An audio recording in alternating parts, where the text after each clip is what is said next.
कधी केला नाही गर्व, ना वाद कधी केला, तरी देश आज म्हणतो मी बुद्धाचा चेला. बुद्धाने बुद्ध पाहे सचित्र गौतमाचे, पिंपळाच्या पानावर पाहिले चित्र गौतमाचे, पिंपळाच्या पानावर. बुद्धं शरणं गच्छामि,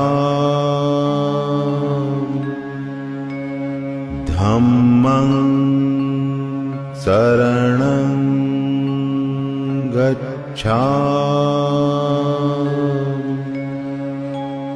संघं शरणं गच्छामि.